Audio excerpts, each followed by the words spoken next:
Hello friends, Manjusha cooking and ব্লগে আপনাদের সবাইকে স্বাগত।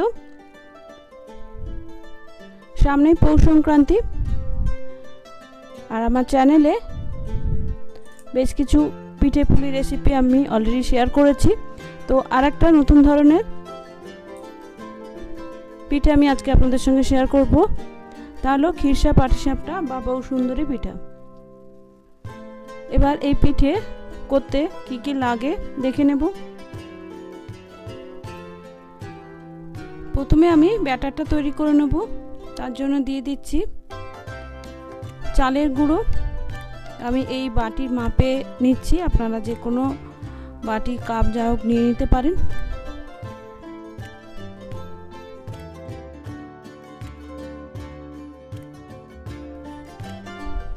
দু বাটি আমি নিয়ে নিলাম।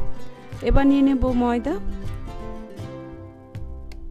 ময়দা আমি দু বাটির একটু বেশি দেব, না হলে চালের গুঁড়ো বেশি হলে অনেক সময় পিঠে শক্ত হয়ে যায়। এবার দিয়ে দিচ্ছি চিনি। আমি এখানে চিনিটা গুঁড়ো করে নিয়েছি। এক বাটি চিনি দিলাম, কারণ পুরো মিষ্টি থাকবে, খুব বেশি মিষ্টি দরকার হয় না। এবার দিয়ে দিলাম 1 চিমটি নুন। নুনটা কিন্তু নোনতা করার জন্য না, জাস্ট টেস্টটা ব্যালেন্স করার জন্য। এবার আমি জল দিয়ে এটা মেখে নেব। আমি এটা হাত দিয়ে মেখে নিচ্ছি যাতে কোনো রকম লাম্পস না পড়ে। একবারে জল না দিয়ে বারবার জল দিয়ে আমি মেখে নিয়েছি। দেখুন এরকম ঘনত্বের করেছি প্রথমে, কারণ এর মধ্যে আমি আরেকটা জিনিস অ্যাড করব। এই দেখুন, সেটা হলো ডিম।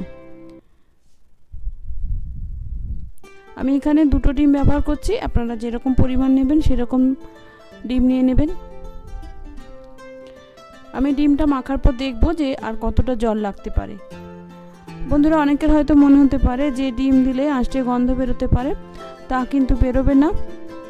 করার পরে বুঝতে পারবে যে ডিম যে দিয়েছেন সেটা কিন্তু বোঝাই যাবে না, অথচ টেস্ট কিন্তু দারুণ হবে। আর এর যে পুরটা হয়, সেই পুরটা এতটা ঘি থাকে যে এর গন্ধটা আপনি পাবেনই না। দেখুন ডিমটা মেখে নেওয়ার পর এরকম ঘনত্বের হয়েছে, কিন্তু এখনও আরেকটু জল দিতে হবে, কারণ এত মোটা করলে এটা তাওয়াতে ঘুরবে না। তাই আমি আবার একটু জল দিয়ে দিচ্ছি। হাতা দিয়ে দেখিয়ে দিচ্ছি কীরকম ঘনত্ব হবে। এইরকম ঘনত্বের। এবার এটা আমি আধ ঘন্টা রেখে দেব রেস্টের জন্য। ব্যাটারটা রেস্ট হতে হতে আমি করে নেব পুর। তার জন্য দিয়ে দিলাম 2 টেবিল চামচ ঘি। ঘিটা এখানে একটু কিন্তু বেশি লাগবে। ঘিটা গরম হয়ে গেছে। এবার এতে আমি দিলাম 1 বাটি সুজি। এবার সুজিটা আমি একটু ভেজে নেব, অল্প লাল লাল কালার আসা পর্যন্ত। একটু লাল লাল না হলে কিন্তু পুরটা দেখতে ভালো লাগবে না। দেখুন লাল লাল ভেজে নিয়েছি ঘিতে, খুব সুন্দর গন্ধ বেরোচ্ছে ঘিতে ভাজা। এবার এতে আমি দিয়ে দিচ্ছি ঘন করে রাখা দুধ। যেহেতু সুজিটা খুব গরম আছে, একেবারে না দিয়ে আমি একটু আবার রেখে আবার দিচ্ছি। এখানে 2 কাপ মতো ঘন দুধ লাগবে। দুধটা কিন্তু অবশ্যই ঘন করে নেবেন, তবে এই পুরের টেস্টটা ভালো হবে খেতে। দুধটা ভালো করে মিশিয়ে নিয়েছি সুজির মধ্যে। এবার দিয়ে দিচ্ছি 1 টেবিল চামচ চালের গুঁড়ো। আপনারা চাইলে এই সময় ড্রাই কোকোনাট ব্যবহার করতে পারেন। চালের গুঁড়োটা ভালো করে মিশিয়ে নেব। দেখুন সুন্দর মিশে গেছে, কড়াই থেকে ছেড়ে ছেড়ে আসছে। এবার এতে দিয়ে দিচ্ছি 1 বাটি গুড়। আমার 1 বাটি লাগেনি, একটু কমই দিয়েছি, কারণ দুধ ঘন করার সময় অল্প একটু চিনি দিয়েছিলাম। এই গুড়টা হলো লিকুইড গুড়, যেটাকে আমরা পয়রা গুড় বলি। এটা আমি আমার বাপের বাড়ি থেকে নিয়ে এসেছিলাম, যেখানে গুড় তৈরি হচ্ছে সেখান থেকে। আমার ব্লগে আছে, আমি গুড় তৈরি করা দেখিয়েছিলাম। এটা যদি না দেখে থাকেন আমি আই বাটনে লিঙ্ক দিয়ে দেবো, দেখে নিতে পারেন। দেখুন গুড়টা সুন্দর মিশিয়ে নেওয়ার পর কালারটা দেখুন অসাধারণ এসছে। এইটা আপনি না বলে দিলে লোকে বুঝতেই পারবে না যে এটা কিসের পুর। এত সুন্দর ঘি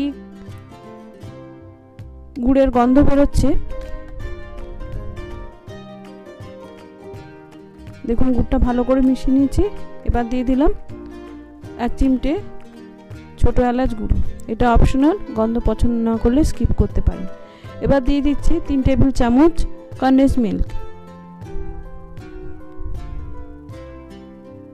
কনডেন্স মিল্ক দিলেই কিন্তু এটা সুন্দর খিরসাটা রেডি হয়ে যাবে, খেতেও কিন্তু ভালো লাগবে। এবার ভালো করে আমি কনডেন্স মিল্কটা ভালো করে মিশিয়ে নেব। বন্ধুরা আমি এবার গ্যাসের আঁচটা কিন্তু নিভিয়ে দিয়েছি, যে পরিমাণ গরম আছে তাতে কিন্তু হয়ে যাবে। এবার ভালো করে মিশিয়ে নেওয়ার পর আমি এটা একটা পাত্রে ঢেলে নেব, কারণ বেশিক্ষণ যদি কড়াইতে রাখা হয় তাহলে কিন্তু পুরটা ড্রাই হয়ে যাবে বেশি, তাহলে পাটিসাপটা ভেতর থেকে বেরিয়ে যাবে। দেখুন এখনই অনেকটা কিন্তু শুকনো হয়ে গেছে, এর থেকে বেশি যেন শুকনো না হয়, এরকম কিন্তু দেখতে ভালো লাগবে। দেখুন পুরো মনে হচ্ছে ক্ষীরের তৈরি। তো পুর রেডি করার পর ব্যাটারটা দেখে নিচ্ছি। দেখুন ব্যাটারটা কিন্তু একটু পাতলা হয়েছে, কারণ যেহেতু চিনি দেওয়া ছিল, তো এইরকমই ঘনত্ব ঠিক আছে। এবার আমি একটা আলাদা পাত্রে 2 হাতা ব্যাটার আমি তুলে নেব, নিয়ে কী করছি দেখতে থাকুন।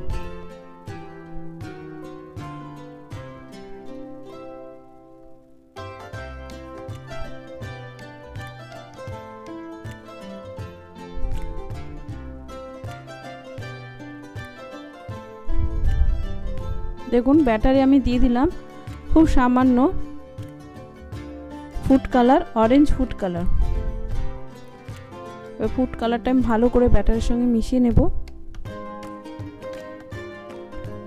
এটা দিয়ে আমি কি করব বন্ধুরা, এটা দেখলে বুঝতে পারবেন। দেখুন কি সুন্দর কালার এলো ব্যাটারটার। এবার আমি এটা রেখে দেব, রেখে দিয়ে পাটিসাপটাগুলো ভাজার জন্য গ্যাসে একটা নিয়ে নিয়েছি ফ্রাইং প্যানটা গরম করার পর আমি এরকম একটা বেগুনের বোটা দিয়ে অয়েল ব্রাশ করে নিচ্ছি। আপনারা চাইলে কাপড়ের টুকরো দিয়ে করতে পারেন, তুলো দিয়ে করতে পারেন, ব্রাশ থাকলে তো ভালো। তবে খুব বেশি তেল কিন্তু দেবেন না, তাহলে কিন্তু যে ব্যাটারটা আমি ঘোরাবো না ঘুরে এটা কিন্তু এক জায়গায় দলা পেকে যাবে। এবার যে কালার ব্যাটারটা তৈরি করেছিলাম সেটা এভাবে চামচের সাহায্যে তাওয়াতে দিয়ে দেব, এরকম ফোঁটা ফোঁটা করে চারদিকে মাঝখানে দিয়ে দেব।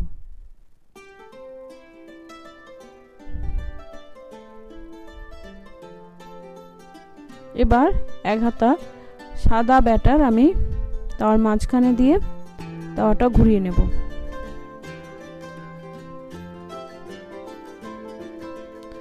এটা কিন্তু হাতা দিয়ে গোল করবেন না, হাতা দিয়ে গোল করলে যে আগে যে কালার ব্যাটারটা দিয়েছি সেটা ছড়িয়ে মিশে যাবে, দেখতে কিন্তু ভালো লাগবে না। তাই এইভাবে একটু ঘুরিয়ে নেবে। ঘোরানোর পর অসমান হয় আমি একটুখানি পাশ থেকে ব্যাটার দিয়ে জাস্ট ঠিক করে দিচ্ছি। এবার আমি একটু চারদিক দিয়ে একটু তেল দিয়ে দিলাম যাতে ঠিকঠাক ভাজা হয়, কারণ এটা ডিম আছে, খুব বেশি এটা তেল ছাড়া কিন্তু করা যাবে না। তো 2 মিনিট আমি করে নিয়েছি, তারপরে দিয়ে দিলাম পুর, যে পুরটা আমি রেডি করেছিলাম সেটা। এবার এটা তাওয়া থেকে এভাবে হাত এবং খুন্তির সাহায্যে ভাঁজ করে নেব। দেখুন রেডি খিরসা পাটিসাপটা, কি সুন্দর দেখতে হয়েছে না কালারের জন্য। তো আমি আবার একটা করে আপনাদের দেখিয়ে দিচ্ছি।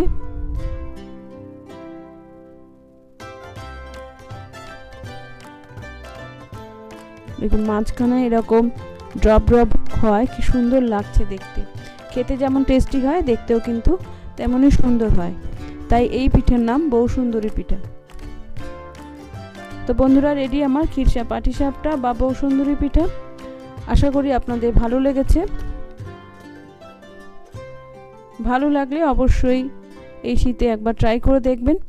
আর এটা শুধু শীতকাল না, যখন খুশি কিন্তু এটা করা যায়।